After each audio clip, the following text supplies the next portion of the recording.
Հուշերի մասին Զառայի հետ շատ երկար տարիներ շփում ունենք, անգամ ավելին ասեմ ընտանիքներով։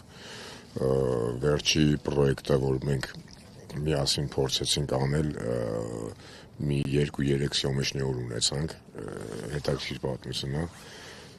Նկարեցինք եւ ստոպ տվեցինք որոշ ժամանակով, որ հետո շարունակենք էլի, դե բնականաբար արդեն եթե շարունակենք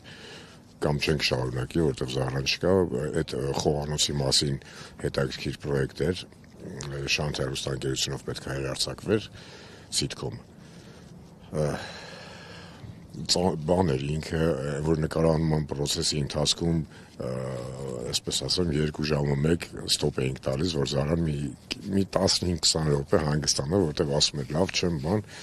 բայց մենք միանշանակ ուզում էինք աշխատեինք ու աշխատելու էինք, այն էլ սենց եղավ, լավ չստացվեց ամեն դեպքում։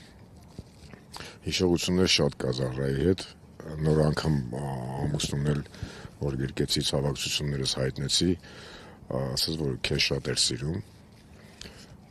Մի խոսքով փոխադարձ է մեր սերը եղել եւ ավելին ասեմ կկարոտենք։ Մի սիրուն գույն պակասեց մեր կյանքից, մեր բոլորի։ Հեշտ էր Տիկին Արամյանի հետ աշխատելը։ Այդ եմ ասում, մի քիչ դժվար էր վերջի այդ մեր իր վերջի պրոյեկտն էր լինելու, սիթքոմ որպես այդպեսին հումորային, հեշտ էր այն իմաստով, որ ինքը շատ թեթև էր ամեն ինչը, տեքստերը արագ էր սովորում, շատ լավ էր։ Բայց այդ որ ինքը հասկանում էր, որ ինքը մի քիչ լավ չէ, առողջական խնդիրներ կա, ինքը անգամ խնդրեց մեզ ի սկզբանե, մենք ասացինք սիրով համաձայնվում ենք, որ ինքը ասաց, որ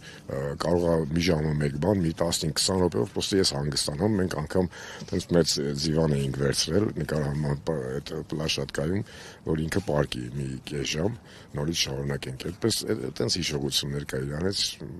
ամեն դեպքում շատ կկարոտենք, շատ։